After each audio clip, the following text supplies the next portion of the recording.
सभी बच्चों को नमस्कार। मेरा नाम जगदीश सोलंकी और आप देख रहे हो physics bye Jagdish Solanki YouTube channel. इस चैनल में आप सभी का स्वागत है। बच्चों, आज हम जो है एन प्रकार का अर्धचालक और पी प्रकार के अर्धचालक में क्या अंतर होता है आज हम पढ़ेंगे। एन का मतलब होता है निगेटिव, पी का मतलब होता है पॉजिटिव। यहाँ सिर्फ नाम से याद रखना, एन मतलब निगेटिव, पी मतलब पॉजिटिव। तो हमने इसके पहले शुद्ध अर्धचालक पढ़ रखा है। शुद्ध का मतलब जिसमें किसी प्रकार से कोई मिलावट नहीं होती है वो अर्धचालक शुद्ध अर्धचालक कहलाता है। वो जो चार संयुक्त तत्व होते हैं जिनकी संयुक्तता 4 होती है वो सभी तत्व अर्धचालक की भांति व्यवहार करते हैं। उनका व्यवहार बिहेवियर कैसा होता है? सेमीकंडक्टर की तरह होता है। ये अपने को मालूम होना चाहिए। तो कभी प्रश्न आता है कि 4 संयुक्त तत्व होते हैं तो अर्धचालक या सेमीकंडक्टर होते हैं। तो वो जो प्योर होता है, प्योर मतलब जिसमें किसी प्रकार से कोई अशुद्धि नहीं मिली हो, यानी यदि सिलिकॉन है तो सभी परमाणु उसके सिलिकॉन के ही होना चाहिए, उसमें किसी प्रकार से कोई अशुद्धि नहीं मिली होती है, तो उसको हम बोलते हैं शुद्ध अर्धचालक। शुद्ध किसको कहते हैं? कि जिसमें किसी प्रकार से कोई भी मिलावट नहीं होती है अर्धचालक में, उस अर्धचालक को हम प्योर या शुद्ध अर्धचालक कहते हैं। अब यदि मान लो उस अर्धचालक में हम किसी की मिलावट करते, कोई अशुद्धि मिला दे, उसमें इम्प्योरिटी मिला देते हैं, तो वो कहलाता है अशुद्ध अर्धचालक। उसको हम बोलते हैं अशुद्ध या एक्सट्रिंसिक बाह्य अर्धचालक भी कहते हैं, या इम्प्योर सेमीकंडक्टर भी उसको हम कहते हैं। तो आज हम देखेंगे कि जो अशुद्ध अर्धचालक होता है वो 2 प्रकार का होता है। एक एन प्रकार का अर्धचालक होता है और एक पी प्रकार का अर्धचालक। ये हम पढ़ेंगे एन और पी, एन टाइप और पी टाइप। ये जो है अशुद्ध अर्धचालक होते हैं, मतलब जिसमें इम्प्योरिटी मिलाई जाती है शुद्ध अर्धचालक में तो अशुद्ध बन जाता है।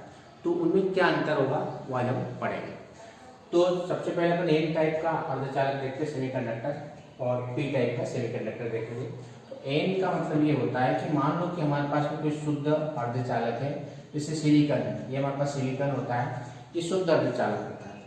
जब सिलिकॉन में या शुद्ध अर्धचालक में 5 संयोजित तत्व की अशुद्धि मिलाई, पेंटावेलेंट, जिसकी संयोजकता 5 होती है, जिसकी कोवेलेंट कितने होते हैं? 5 होते हैं, संयोजकता वैलेंसी 5 होती है, वो तत्व यदि अपन मिला के किससे मिलाएंगे? शुद्ध अर्धचालक। शुद्ध अर्धचालक का मतलब यहाँ होता है कि सिलिकॉन ले लो, जर्मेनियम ले लो, गैलियम ले लो, ये जो होते पदार्थ ये शुद्ध अर्धचालक होते हैं जिसमें किसी प्रकार की मिलावट नहीं होती। लेकिन जब इसमें हम किसी की अशुद्धि मिला देते हैं, कौन से तत्व की? 5 संयोजित तत्व की अशुद्धि मिलाते हैं। शुद्ध अर्धचालक में क्या करेंगे? शुद्ध अर्धचालक में हम अर्धचालक में 5 संयोजित तत्व की अशुद्धि मिलाई जाती है। 5 संयोजित जिसकी संयोजकता 5 होती है, ऐसे तत्वों की हम अशुद्धि मिलाते हैं। तत्वों की क्या कहते हैं? अशुद्धि मिलाते हैं, इम्प्योरिटी मिलाते हैं। तो जो बनता है हमारे पास अर्धचालक, उस अर्धचालक को एन प्रकार का अर्धचालक कहते हैं। एन प्रकार का अर्धचालक कब बनता है?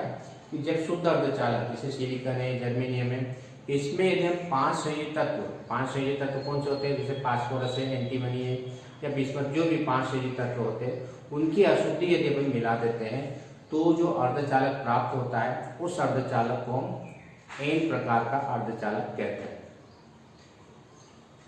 पी प्रकार का अर्धचालक किसको कहेंगे? कि जब शुद्ध अर्धचालक में क्या करेंगे हम? शुद्ध अर्धचालक में हम 3 संयोजित तत्वों की अशुद्धि मिलाते हैं, जिसकी संयोजकता 3 होती है। संयोजित तत्व की अशुद्धि मिलाने पर प्राप्त अर्धचालक कौन सा होता है? पी प्रकार का अर्धचालक होता है। तो पहले तो अपने को मालूम होना चाहिए कि एन प्रकार का अर्धचालक कैसे बनता है और पी प्रकार का अर्धचालक कैसे बनता है। एन का कैसे बनेगा? जो शुद्ध अर्धचालक होता है उस शुद्ध अर्धचालक में यदि 5 संयोजकता वाला तत्व, जैसे हमने 5 संयोजकता वाला तत्व क्या ले रखा है? फास्फोरस, पी ले रखा है। ये जब शुद्ध अर्धचालक हम मिलाते हैं तो क्या होता है कि जो अर्धचालक प्राप्त होता है उस अर्धचालक को एन प्रकार का अर्धचालक कहते हैं। और जब शुद्ध अर्धचालक में जैसे गैलियम ले रखा है, या सिलिकॉन ले सकते हैं, या अपन जर्मेनियम भी ले सकते हैं, तो जब इस शुद्ध अर्धचालक गैलियम, इसमें हमने बोरान मिलाया, बोरान मतलब जिसकी संयोजकता 3 होती है, तो जब शुद्ध अर्धचालक में हम क्या करेंगे?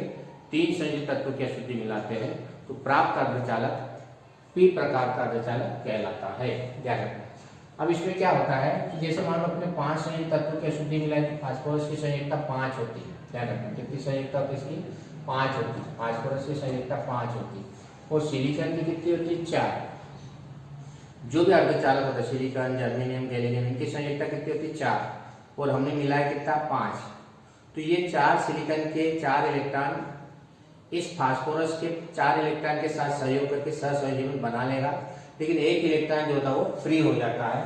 ये इलेक्ट्रॉन किसी के साथ भी साझा नहीं करता है। ध्यान रखना, ये हमने गोला लगा रखा है। ये इलेक्ट्रॉन जो होता है, ये फास्फोरस के 5 इलेक्ट्रॉन, एक इसको दे देगा, एक इसको दे देगा, एक इसको दे देगा, एक इसको दे देगा, और एक इसका इलेक्ट्रॉन ये। तो ये दोनों इलेक्ट्रॉन मिलकर एक बंध बनता है। ध्यान रखना, दोनों आपस में साझा करके एक बंध बनाते हैं। उस बंध को हम सहसंयोजी कोवेलेंट बॉन्ड कहते हैं। जब भी अपन मिलाएंगे तो क्या बनाएंगे? कोवेलेंट बॉन्ड बनता है दोनों परमाणु के बीच में, इलेक्ट्रॉनों के। दोनों जो परमाणु होते हैं उनके इलेक्ट्रॉनों के बीच 2 इलेक्ट्रॉन मिलकर एक सहसंयोजी बंध बना लेता है। जैसे एक फास्फोरस का ये है और एक ये सिलिकॉन का, ये दोनों मिलकर एक सहसंयोजी बंध। ये फास्फोरस का, ये सिलिकॉन का एक सहसंयोजी बंध। ये फास्फोरस, ये सिलिकॉन का एक सहसंयोजी बंध। ये इसका सिलिकॉन का और ये फास्फोरस का ये। तो 4 फास्फोरस के 4 इलेक्ट्रॉन क्या करते हैं? अपने आसपास के 4 सिलिकॉन परमाणु के साथ मिलकर सहसंयोजी बंध, कोवेलेंट बॉन्ड बना लेते हैं। लेकिन एक इलेक्ट्रॉन अब इसमें फ्री रहता है, नेगेटिव। ये इलेक्ट्रॉन पर कौन सा चार्ज होता है? नेगेटिव चार्ज होता है। ध्यान रखना, ये फ्री होता है और इस पर कौन सा चार्ज होता है? नेगेटिव चार्ज होता है। इसलिए इस प्रकार के अर्धचालक को एन प्रकार का अर्धचालक भी कहते हैं। एन प्रकार का मतलब निगेटिव। निगेटिव क्यों बोला? क्योंकि उसमें इलेक्ट्रॉन फ्री होता है, जिस पर ऋण आवेश होता है, माइनस नेगेटिव चार्ज होता है, इसलिए इसको एन प्रकार का अर्धचालक कहते हैं। अब इसमें देखो, बोरान की संयोजकता होती है 3। बोरान की संयोजकता कितनी होती है? 3। और गैलियम की संयोजकता होती है 4। तो बोरान क्या करेगा कि अपने आसपास के 3 के साथ में सहसंयोजन बना लेगा। एक ये इसका बोरान का, एक बोरान का, एक बोरान का है।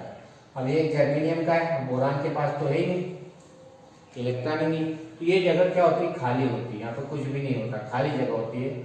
उस खाली जगह को, जहाँ पर कुछ भी नहीं होता है, बंध नहीं बनता है, वो इनकम्प्लीट बॉन्ड होता है, पूर्ण बॉन्ड नहीं बन पाता, बंधन नहीं बन पाता है, वो जगह खाली होती है। उस खाली जगह को क्या नाम दे दिया है? होल। खाली जगह को क्या बोलते हैं? होल। या इसको वीवर भी बोलते हैं या कोटर भी बोलते हैं। हिंदी नाम इसका वीवर या कोटर, इंग्लिश में इसको होल बोलते हैं। ध्यान रखना। तो होल भी, वीवर भी और कोटर भी। होल क्या होता है? खाली जगह जहाँ पर इलेक्ट्रॉन नहीं होता है, सहसंयोजन नहीं बन पाता, केवल एक ही इलेक्ट्रॉन होता है। ये एक इलेक्ट्रॉन, यह जगह इसका एक बॉन्ड होना चाहिए तो इसके पास एक इलेक्ट्रॉन तो ये बंद बनता है, लेकिन इसके पास 3 इलेक्ट्रॉन है। और ये आसपास कितने जर्मेनियम है या गैलियम है? 4। तो 3 के साथ तो ये बंद बना लेता है, लेकिन एक इसके साथ बंद नहीं बना पाता, एक जगह खाली हो जाती है। उस खाली जगह को नाम दे दिया होल।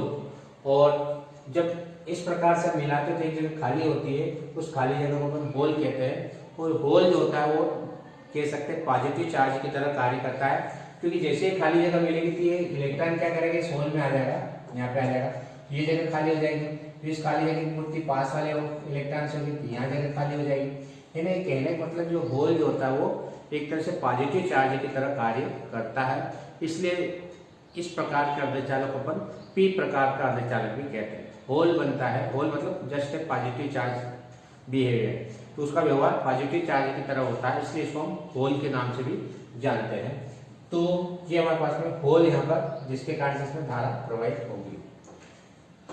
दूसरा हमारे पास में इसमें जो होता है अधिक संख्या में, जिसको हम बोलते हैं बहुसंख्यक, बहुसंख्यक आवेश वाहक। आवेश वाहक क्या होते हैं? इलेक्ट्रॉन होते हैं, इसमें इलेक्ट्रॉन होते हैं। बहुसंख्यक आवेश वाहक इलेक्ट्रॉन होंगे। इसमें ज्यादा संख्या में क्या होंगे? होल होते हैं, क्योंकि होल ही फ्री होंगे, बाकी सब बंधे हुए रहते हैं। बहुसंख्यक आवेश वाहक होल, ये majority charge electron, majority charge hole, बहुसंख्यक आवेश होल होते हैं, होल होते हैं। ध्यान रखना। इसमें अल्प संख्या में अल्प संख्या में होल होंगे, इधर होल होंगे बहुत कम। जब गर्म करेंगे तो बंद टूटेगा तो एक इलेक्ट्रॉन फ्री निकलेगा, वहां पर होल बनता है। तो ये क्या होता है, बहुत कम संख्या में अल्पसंख्यक आवेश वाहक होल, इधर होल और इधर अल्पसंख्यक आवेश वाहक माइनॉरिटी चार्ज, अल्पसंख्यक माइनॉरिटी चार्ज कैरियर आवेश वाहक इलेक्ट्रॉन होते। माइनॉरिटी चार्ज के लिए इलेक्ट्रॉन, मेजॉरिटी चार्ज के लिए होल। इसमें माइनॉरिटी होल और मेजॉरिटी इलेक्ट्रॉन होते चार्ज के लिए। इसमें धारा इलेक्ट्रॉनों के कारण से प्रवाहित होती है, ध्यान रखना, इलेक्ट्रॉनों के कारण प्रवाहित होती है,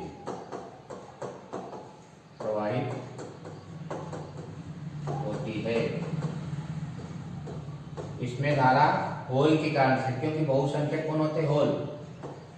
इसमें धारा होल के कारण प्रवाहित होती है, होल के कारण प्रवाहित होती है। ठीक है, ध्यान रखना, इसमें धारा होल के कारण से प्रवाहित होती है, इसमें इलेक्ट्रॉन के कारण से प्रवाहित होती है। लास्ट इसमें है कि इसमें जो फर्मी ऊर्जा स्तर होता है, फर्मी एनर्जी लेवल्स, वो जो होता है, दो तरह के बैंड होते हैं इसमें। एक होता है संयोजी बैंड नीचे वाला जिसमें इलेक्ट्रॉन होते हैं, और एक होता है चालन बैंड जो ऊपर वाली तली ऊपर होता है, चालन बैंड। ये दो तरह के बैंड होते हैं।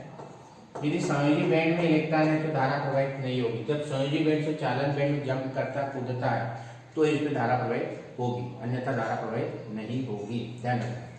तो इसमें जो चालन बैंड और संयोजी बैंड होता है, इसमें जो फर्मी ऊर्जा स्तर होता है वो यहाँ पे होता है, ध्यान रखना, ये फर्मी एनर्जी लेवल होता है। फर्मी ऊर्जा स्तर, फर्मी ऊर्जा स्तर चालन बैंड की तली के ठीक नीचे होता है, near the conduction band, Fermi energy levels. इसमें फर्मी एनर्जी लेवल्स कहाँ होता है, चालन बैंड की तली के ठीक नीचे होता है। इसमें फर्मी एनर्जी लेवल्स कहाँ होता है, जो वैलेंस बॉन्ड होता है, ये वैलेंस बॉन्ड तेरे संयोजी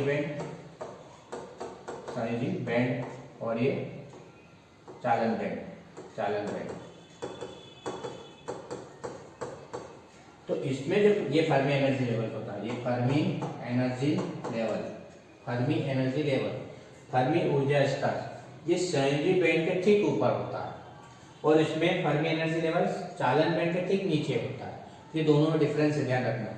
तो इस तरह से दोनों डिफरेंस याद रखना। क्या पहला डिफरेंस क्या हो जाएगा कि एन प्रकार का अर्धचालक कैसे बनता है, कि जब शुद्ध अर्धचालक में हम 5 संयोजित तत्वों की अशुद्धि मिलाते हैं तो एन प्रकार का अर्धचालक प्राप्त होता है। जब शुद्ध अर्धचालक में हम 3 संयोजित तत्वों की अशुद्धि मिलाते हैं तो हमारे पास में पी प्रकार का अर्धचालक प्राप्त होता है। एन प्रकार का अर्धचालक में बहुसंख्यक आयस्क इलेक्ट्रॉन होते हैं, पी प्रकार का अर्धचालक में बहुसंख्यक आयस्क होल होते हैं। ये निगेटिव होता है इलेक्ट्रॉन, इसलिए एन प्रकार का अर्धचालक कहलाता है। ये पॉजिटिव होता होल, इसलिए पी प्रकार का अर्धचालक कहलाता है, ध्यान रखना। अल्पसंख्यक आयस्क मतलब बहुत कम संख्या में, जिसको हम माइनॉरिटी चार्ज कैरियर कहते हैं, होल होते हैं। इसमें माइनॉरिटी चार्ज कैरियर अल्पसंख्यक आयस्क इलेक्ट्रॉन होते हैं। इसमें धारा इलेक्ट्रॉन के कारण से प्रवाहित होती है, इसमें जो धारा होगी वो होल के कारण से प्रवाहित होगी। इसमें फर्मी ऊर्जा स्तर चालन बैंड की तली के ठीक नीचे होता है, ये चीज याद रखना। फर्मी ऊर्जा स्तर चालन बैंड की तल के ठीक नीचे होता है। इसमें फर्मी ऊर्जा स्तर संयोजी बैंड की तली के ठीक ऊपर होता है। तो इस प्रकार से अपने को ध्यान रखना दोनों में डिफरेंस। और ये डायग्राम अपने पास 5 संयोजी तत्व में फास्फोरस होता है, फास्फोरस मिला है तो एक इलेक्ट्रॉन फ्री होगा, यहाँ पर किसी के साथ बंध नहीं बना पाएगा। और यदि बोरान मिलाते 3 संयोजकता वाला तो बोरान में एक इलेक्ट्रॉनों की कमी होती है, इलेक्ट्रॉनों की कमी को होल कहते हैं, वो जगह खाली ले जाते हैं, उसको हम होल नाम से जानते हैं। तो ये हमारे पास दोनों में डिफरेंस, इनको अच्छी तरह से याद करना है। यदि वीडियो आपको अच्छा लगता है तो आप इस चैनल को सब्सक्राइब करें, अपने दोस्तों के साथ वीडियो को शेयर करें और बेल आइकन के बटन को प्रेस करें ताकि आने वाली वीडियो की नोटिफिकेशन आप तक पहुंच जाए। धन्यवाद। जय हिंद, जय भारत, वंदे मातरम।